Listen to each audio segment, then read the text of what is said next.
네. 네. 그러면 우리 박병창 이사님 모시겠습니다. 어서 오십시오. 어서 오세요. 안녕하십니까? 네. 예. 뭐 전쟁 얘기 때문에 금융시장의 어떤 그 큰 재료들도 그냥 거의 덮여버리는 것 같아요. 네, 불확실성이니까요. 네, 잠깐 일단 미국 시장 지난 주말 얘기를 좀 해볼까요? 네, 지난 주간으로 나스닥 0.3%, 다우가 0.3% 하락했고요. 나스닥은 1.6% 반등했습니다. S&P 500은 0.48%. 그러니까 주간으로는 나스닥이 비교적 큰 폭으로 반등을 좀 했습니다. 오늘이 화요일이기 때문에 지난주 금요일도 말씀을 네. 드리면 지난주 금요일에는 다우가 0.87, 나스닥이 1%, S&P 500이 1.1% 많이 상승했습니다. 이 얘기는 지난주 한 주를 설명을 해보면 제가 빨간 글씨로 이렇게 세 가지를 해왔는데 지난주는 주중 저점으로부터 반등한 구간이었다. 엔비디아, AMD, 애플, 테슬라 등 주요 빅테크들이 주도하면서 반등을 했다. 네. 이렇게 딱 설명드리면 될 것 같고요. 그리고 금요일에는 고용보고서가 발표됐습니다. 지난 주말에 우리가 쉬는 동안에 우리도 이번에도 연휴였잖아요. 그런데 고용보고서하고 이스라엘 전쟁이 가장 큰 뉴스예요. 그래서 그 두 가지를 가져왔는데 고용보고서에 대해서는 추가적인 설명을 좀 드리도록 하겠습니다. 여하튼 고용보고서가 ADP하고 완전히 반대로 굉장히 강력하게 나왔습니다. 그래서 긴축 우려가 발생이 됐습니다. 그래서 틀릴 거라는 얘기는 우리가 했죠. 예. 네. 발표 후에 10년물이 4.84, 2년물이 5.2%까지 국채 수익률이 상승을 했어요. 네. 그래서 아침에 시장이 하락하면서 시작을 했는데요. 오후에 돼서 반등을 줬습니다. 그래서 시장은 반등을 하고 국채 수익률은 반락하는 그런 현상을 보이면서 시장이 이겨내는 그런 모습을 나타냈는데 이것에 대한 여러 가지 해석이 분분하게 있습니다. 그걸 오늘 좀 이따 다시 말씀을 드리도록 하겠습니다. 여하튼 결론적으로는 좋지 않은 고용보고서가 나왔는데 강력한 고용보고서가 나왔는데 시장은 그걸 이겨내고 반등을 했다. 지난주 금요일 날 그렇게 보시면 될 것 같고요. 주말에는 이스라엘 전쟁이 발생이 됐습니다. 지정학적 정치적 노이즈가 발생을 했어요. 네. 그래서 오늘 새벽에 끝난 월요일 시장 이것도 이 내용으로 인해서 하락 시작을 했어요. 근데 또 반등을 했어요. 시장이. 그래서 오늘 아침에 끝난 시장에서는 다우는 플러스 0.59, 나스닥 0.39, S&P 500이 0.63으로 마감을 했습니다. 두 가지 악재가 있었는데도 비교적 강했네요. 예, 하나는 그렇습니다. 고용보고서가 예상 밖에 강하게 나왔는데도 예. 올랐고 예. 또 이스라엘 전쟁 소식이 반영이 된 건데도 올랐다는 얘기네요. 그래도 올랐어요. 예. 그래서 일단 빠졌다가 저점으로부터 반등하는 그런 모습을 나타냈고요. S&P 500은 4,335포인트입니다. 이것도 제가 지수를 따로 불러드린 이유는 4,200포인트를 중요하게 지금 월가에서 생각하기 때문에 그 말씀을 좀 드리도록 하겠습니다. 오늘 아침 끝난 시장에서는 지난주에 가장 강하게 반등을 했던 길주들이 좀 주춤했고요. 네. 에너지와 방산주가 상승을 하면서 우려에도 불구하고 시장은 상승을 했다. 그렇게 결론 짓겠습니다. 에너지 방사는 전쟁 관련이라고 봐야 되고요. 그렇습니다. 우리 시장 말씀드리면 지난주에 코스피가 2% 하락을 했고 코스닥도 2.29% 하락을 했습니다. 근데 지난주 금요일은 반등 시도를 좀 해서 반등을 성공을 했습니다. 보시면 외국인들이 지난 한 주 동안 3일분이 열리지 않았지만 1조 원 정도의 매도를 했어요.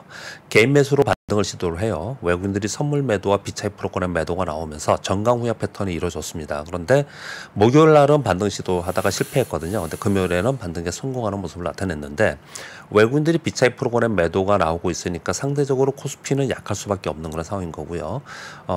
선물과 연계된 프로그램 거래에 다소 벗어나 있는 코스닥에 있는 종목들 그리고 그 중에서 셀트리온, 유한양의 알테오늄 등 제약바이오가 강세를 지난주 금요일 보였고요. 그리고 반도체와 2차 전지 종목들 중에서 선별적으로 반등을 했습니다. 그래서 상대적으로 코스닥은 1.9% 반등하면서 지난주에는 마감을 좀 했습니다. 네. 이번 주에 가장 중요하게 생각하는 부분은 지금 이스라엘 전쟁 뉴스가 나왔기 때문에 불확실성이 존재해 있습니다. 그런 가운데 시장 내부적으로는 9월 FMC 회의록 공개 요 부분 하고요. 그리고 9월 CPI 이걸 가장 중요하게 생각을 하고 있고요. 그리고 금요일부터 발표되는 JP모건, 시티, 웰스파고 등 은행주들을 실적 발표를 시작으로 해서 3분기 실적이 본격적으로 시작이 됩니다. 그래서 이제 실적 시즌에 본격적으로 들어간다. 그렇게 보시면 될 것 같고 우리 시장은 목요일 날 옵션 만기일입니다. 그래서 외국인들의 옵션 만기일 관련된 수급이 또 영향을 줄 것입니다. 그런데 매크로 상황에서는 FMC 회의록과 CPI가 가장 중요하다고 보시면 될 것 같습니다. 시장을 잘 보시면은 국채 수익률하고 환율, 특히 국채 수익률에 연동하죠. 외부의 노이즈들이나 뉴스들이 많이 나와도 그것이 가장 중요하게 시장의 기조를 가져가기 때문에 9월의 CPI가 가장 중요하다고 보시면 될 것 같습니다. 자, 그리고 환율 금리가 네. 시황이 악재이다는 말씀을 벌써 네. 지금 몇 주째 하고 있는데요. 그중에 그런 가운데 정치적 노이즈가 강화되고 있습니다. 미중 갈등이 계속 이어지고 있고 우크라이나 전쟁이 있고 거기에 중동 전쟁, 이스라엘 전쟁이 나타났습니다. 그런 가운데 미국 내 정치권 노이즈 이것 때문에 국제 수익이 오르는 부분도 상당히 있었죠. 그래서 이런 부분들 전체적으로 볼 때 매크로 시황은 이제 악재가 또 그리고 불확실성이 존재하는 것은 지금 사실이고 그렇기 때문에 시황에 대해서 매크로 변수에 대해서 이제 불확실성이 더 지배하는 그런 시황입니다. 그래서 어떤 방향에 대해서 얘기하기 좀 어려운 단기적으로 얘기하는 겁니다. 단기적으로는 어떤 시장이 이제 급격하게 어떤 변동성을 줄 수 있기 때문에 단기 변동성에 대해서는 이제 지금 논할 수 있는 그런 상황은 아니다. 그런 가운데 실적 시즌에 들어가지 않습니까? 그렇기 때문에 그러면 기업 주가가 악재에도 반등을 한 건 뭐 때문이냐로 보면 저는 이런 걸로 봅니다. 일단 낙폭과대가 있는 거고요. 그리고 이익 성장이 있는 기업들 중에서 가격 변동성에 따라서 저가 매수도 분명히 존재하고 있다는 거죠. 차트를 한번 보여드리면 네. 이게 S&P 500의 차트입니다. 이 옆으로 수평선을 거는 게 4,200포인트예요. 상승도 상승 하락 하고 하락도 하락했다 반등하고 하듯이 요 좁은 대역에서 하락했다 반등했다 하락했다 반등했다 하면서 요 라인까지 왔잖아요. 그래서 이제 반등을 하고 있는 것이다. 수급적 요인은 그렇다 이렇게 말씀을 드리는 거고 네. 나스닥도 거의 비슷하게 움직이고 있는 그런 상황입니다. 자, 이런 가운데 어떻든 간에 2주간 반등을 했습니다. 미국 시장은요. 반등을 해서 이 반등이 이 하락 추세선을 또 딛고 일어서는 그런 강한 모습을 나타낼 수 있느냐?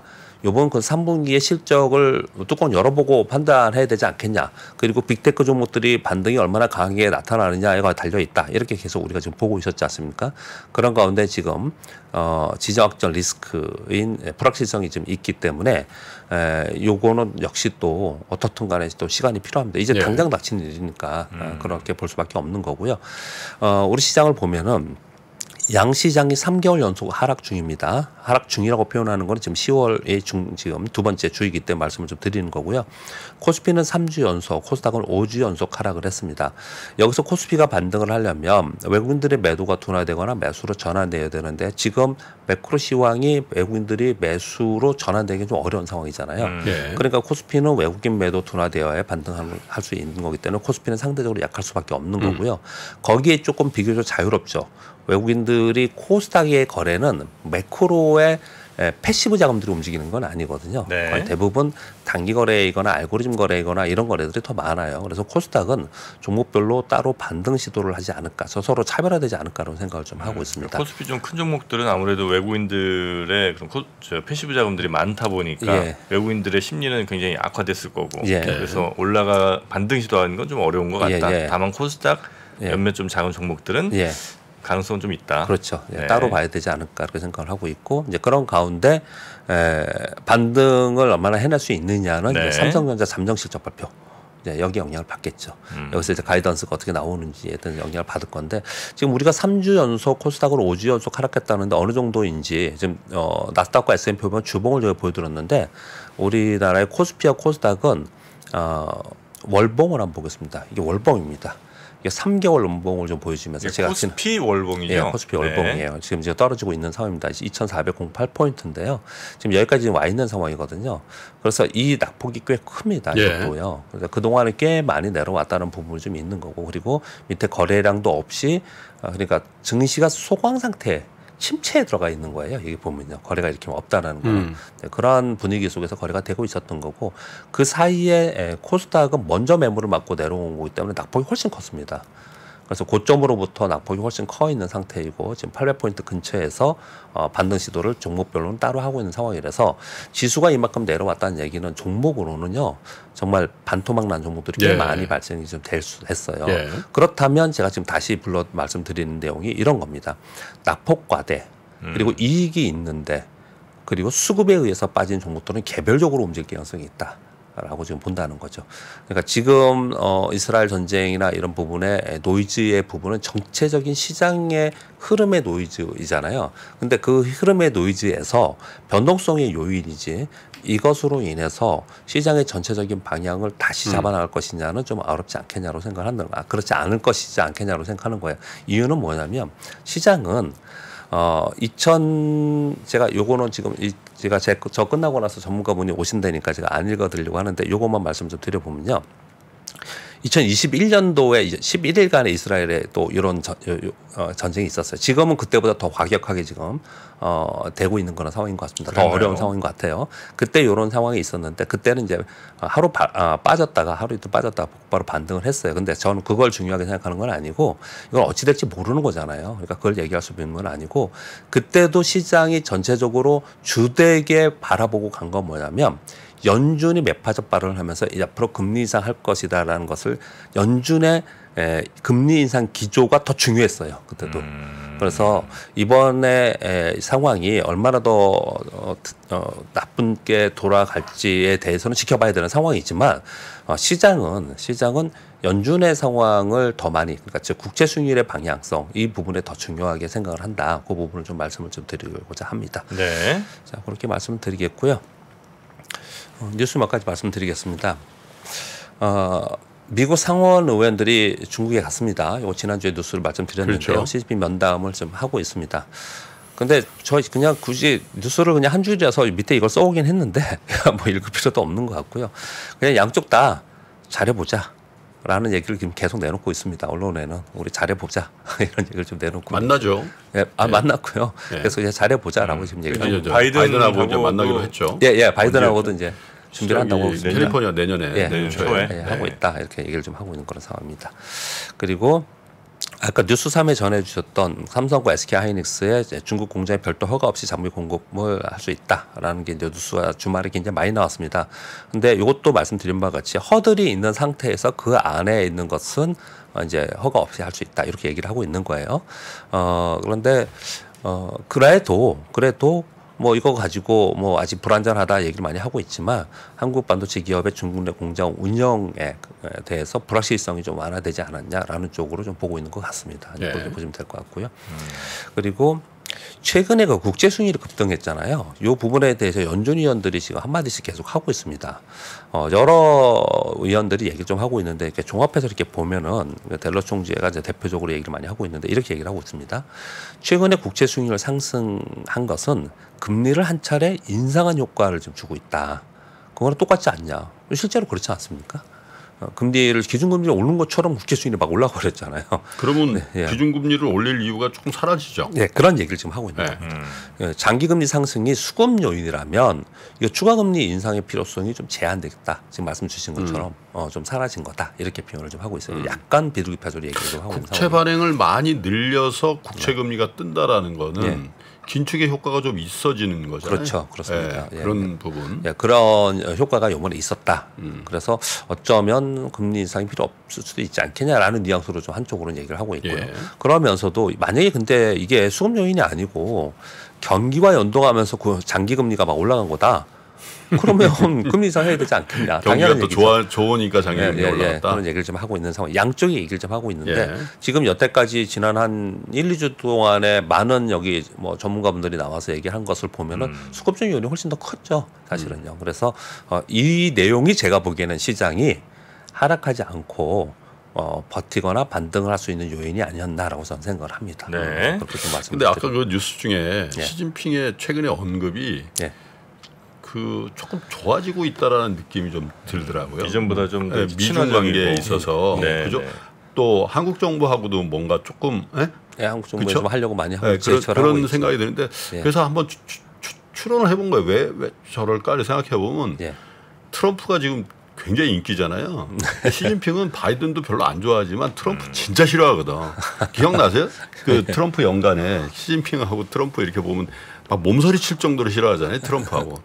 옆에 있는 것조차 싫어하는 듯한. 트럼프도 엄청 시진핑 무시하고. 네. 그리고 이게 시진핑은 입에 거의 왕의 기상이 있다고 지금 3년임 하면서 자기는 너무 하고 싶은데 트럼프랑 자기가 상대하면 진짜 이른바 개싸움 해야 되는 거야 이게. 그러니까 하기 싫은 것 같아요. 그러니까 트럼프보다는 그래도 이게 낫지 않을까 그런 생각이 좀 들더라고요. 양수는 조금씩 바뀌고 있는. 어쩌면 선거 국면에서 미중 관계는 살짝 트럼프가 싫어서 이렇게 봉합되는 관계가 좀 나올 수도 있겠다는 생각이 들더라고요.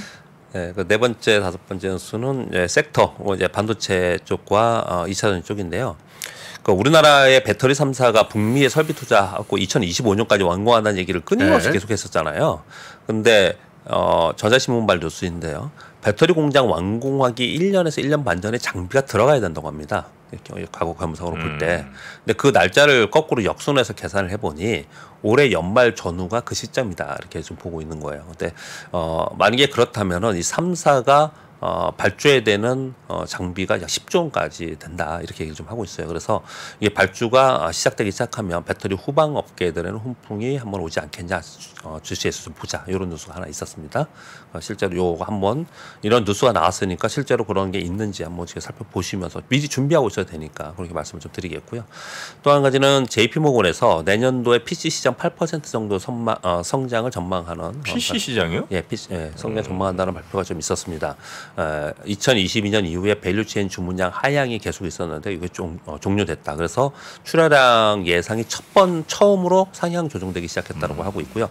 그리고 대만 언론에서 나온 건데 대만의 PC 밸류체인에서는 사무기 매출액이 전분기 대비 2자릿수 증가가 전망한다. 이런 뉴스들이 나오고 있어요. 이런 것들은 미세하게 섹터에 영향을 줄 가능성이 있기 때문에 뉴스를 전해드리도록 하겠습니다. 그리고 두 가지인데 주말에 가장 큰 뉴스가 하나는 고용보고서하고 하나는 이제 이스라엘 전쟁인데요. 고용보고서에 대해서 조금 제가 내용을 이렇게 해왔어요. 그래서 고용보고서 발표 및 다양한 해석, 이스라엘 전쟁 및 다양한 해석. 왜냐하면 이거 좀 어렵잖아요. 여러 가지 뉴스들을 다 쭉 보고 그중에 그들이 쓰여놓은 내용들을 제가 한번 가져와 봤습니다. 네. 일단 고용보고서에 대해서는요. 9월 비농업 고용이 33만 6천 명, 예상이 17만 명이었어요. 실업률은 3.8%로 전월 동일했습니다. 요 발표 후에 10년물이 4.8%, 2년물이 5.2%까지 급등했습니다. 국채 수익률이. 그리고 나서 시장을 하락했다가 시장이 반등하면서 다시 반락하는 모습을 나타냈거든요. 그런데 이걸 이제 이렇게 보더라고요. 그럼에도 불구하고 시장이 반등한 것을 이제 한 두 가지 정도로 보는데 하나는 뭐냐면 비농업 고용자 수가 크게 증가했는데 고용 증가에도 임금 상승률 컨센서스는 하회했다. 파트타임 고용이 크게 증가했고 그리고 풀타임 고용은 감소했고 정부 주도 고용이 증가했고 그리고 민간, 여기 지금 오타이네요. 민간 주도의 고용은 감소했다라는 거예요. 그래서 시장이 걱정하는 거는 타이트한 노동 시장, 그리고 임금, 그것으로 인한 임금이 올라가면서 임금이죠, 사실 임금. 예, 임금이 올라가면서 그러면서 이게 지금 안 되네. 잠깐만요. 예. 그래서 임금이 올라가면서 높은 금리가 지속되는 거, 요걸 걱정을 좀 하고 있는 거거든요. 그런데 요번에 올라간 것 그 안에 세부 내용을 봤더니 정부 주도의 고용이 늘어나고 파트타임이 늘어나고 민간 감소 부분으로 된 거 보니까 임금 상승은 둔화되는 건 맞다. 이 지표, 이 숫자는 이렇게 나왔지만 고용 전체 숫자 자체는 이제 너무 잘 나와서 좀 걱정을 많이 했는데 실제 내용을 보니까 정부가 내놓은 일자리라든지 아니면 파트타임만 좀 늘었지 실제 시장에서 경쟁력이는 좀 괜찮은 직업들이 그렇게 늘어난 건 아니라는 거죠. 그래서 틀리나 봐요. ADP는 그 민간 기업들 그 프로세싱 기업이니까 정부 주도라든지 또 파트타임이 이거 잘 빠지는 거지. 그래서 잘 안 맞는 것 같아. 계속 안 맞을 것 같아. 요 내용을 얘기를 하면서 이제 실제로 그러면은 우리가 걱정하는 그리고 연준이 걱정하는 쪽이 아니고 오히려 우호적으로 좀 변하고 있는 것이 감지가 된다. 이러면서 반등을 했다라는 거예요. 근데 이건 역시도 그냥 믿는 것보다도 이런 얘기들이 돈다라고 우리는 알고는 있자는 말씀을 드리는 거예요. 세 번째는 저는 이렇게까지 오버할 필요가 있지 않나. 저는 오버라고 생각하는데요. 이게 지금 강한 노동시장의 지표가 나왔잖아요. 금리가 지금 장기화되면서 향후에 경기 침체 얘기를 한 거잖아요. 근데 노동시장을 보니까 야 이거 금리가 장기화돼도 경기 침체 빠지지 않을 수도 있다. 이런 얘기를 하는 거예요. 또. 그러니까 시장이 오르니까 이런 해석이 나왔겠죠. 그래서 저는 뭐 세 번째 뉴스는 이런 뉴스도 있었다. 이런 해석도 있었다라고 전해드리긴 하지만 두 번째 지금 2번으로선 해석이 시장에 그런 반등을 좀 해내는 요인이 아니었나라고 생각을 합니다. 근데 여기 쏘지는 않았지만 또 한 가지는 그럼에도 불구하고 고용이 이렇게 계속 강한 것은 이건 우리의 기대치이고 이럴 가능성에 대해서 얘기를 하고 있는 거지 강한 고용으로 볼 때 연준은 사실 그 긴축 기조를 더 가져가 또 오히려 더 강하게 가져갈 개연성도 우리는 뭐랄까요 생각하지 않으면 안 된다 이런 얘기를 좀 하고 있어요. 그래서 실제로 11월에 금리 인상 확률이 좀 올랐습니다. 이거 발표하고 나서. 네, 그 부분도 우리는 같이 고려를 해야 된다 얘기를 하고 있는데 네. 시장이 오른 것에 대한 설명은 이렇게 지금 하고 있다. 이렇게 말씀을 좀 드리도록 하겠습니다. 네. 그리고 7번째는 뭐 아까도 뉴스3에도 얘기했고 또 전문가분이 오시니까 이렇게 말씀 좀 드리면 저는 아까 말씀드렸다시피 시장은 연준의 금리 인상 기조, 긴축 기조 이것에 더 관심을 많이 갖는다라는 건데요.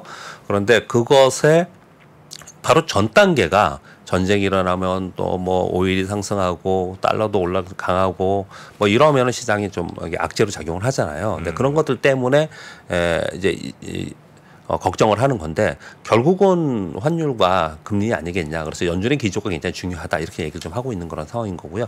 그런 가운데 지금 이 단락으로 보면은 세 번째 단락에 보시면요. 지금 커서가 있는 요 뉴스가 지난 우리 쉬기 전에 지난 주말에 있었어요. 어떤 게 있었냐면요. 사우디에서 원유 증산용이 있다라고 미국 정부에 통보했다는 월스트리트저널의 뉴스가 좀 있었어요. 그러면서 거기에 어떤 게 달려 있었냐면 미국 사우디 간 군사 방위협정을 하고 있잖아요. 요게 의회에서 반대하는 사람들이 지금 있잖아요. 그래서 의회 동의를 한 포석이 아니냐라는 게 계속 달려왔었거든요. 네네. 그러면서 유가에 대해서 조금 긍정적으로 보려는 사이에 그냥 주말에 이런 전쟁이 벌어지는 거예요. 그러니까 전부 다들 이게 연관되어 있는 내용으로 좀 보여지고 있는 그런 상황이에요. 그러니까. 그래서 지금 시장에서 가장 걱정하고 있는 건 이란이 여기 개입을 했냐 안 했냐. 그렇다면은 정말 이제 더 확전이 되고 큰일이다. 네네. 이렇게 지금 하고 있는데 현재 상황은 미 국방부에서도 이란을 연결짓는 직접적인 증거는 없다. 이란도 우리 개입 안 했다. 공표를 좀 현재는 하고 있는 그런 상황입니다. 이거는 네. 뭐 또 이 시간에 또 자세히 들으시기 바랍니다. 그렇게 네. 말씀드리겠고요. 8번째 뉴스 한 가지는요. 증권사에서 제시한 타겟 프라이스와 계류율이 너무 높은 거 아니냐. 잘 안 맞는다는 거죠? 네, 예. 이런 얘기들을 좀 하고 있는 상황인데 이거 좀 보면 이거 지금 제가 여기다가 따로 넣어야 되는데 그냥 여기다 넣었더니 글씨가 여러분 잘 안 보이시는데 상위 시가총액 코스피에 있는 시가총액 상위 20개 종목의 평균 계류율이 49.1%예요. 50% 가까이 된다는 거예요? 네. 그 상위 10개 종목 계류율은 51%예요. 삼성전자 38%, LG에너솔루션 60%, 삼성에서 89.4%인데 예를 들면 저는 뭐 여러분 잘 안 보시죠. 89.4는 뭡니까? 많이 오른다 그랬는데 많이 빠져버린 거예요? 예. 그렇죠. 삼성 SDI의 네. 평균 목표 주가가 91만 원인데 지금 네. 가격이 48만 원이에요. 조정 안 해요? 이렇게 큰 회사들은 바로바로 아니 저 강제적으로 조정하게 돼 있어요. 조정하게 돼 있습니다. 현시가 괴리가 많아지면 예, 조정하게 되어 있습니다. 투자 의견은 유지하더라도 저건 계속 조금씩 조정을 합니다. 주가 떨어지면서. 조정한 게 저 정도겠지. 뭐. 계속 내리고 있는 그런 상황인데 이런 거예요. 지금 삼성전자는 91,300원이 타겟 프라이스가 했는데 지금 현재 66,000원 정도에 있잖아요. 그러니까 지금 제가 불러드리면 이제 몇몇 종목들을 보면 그런데요.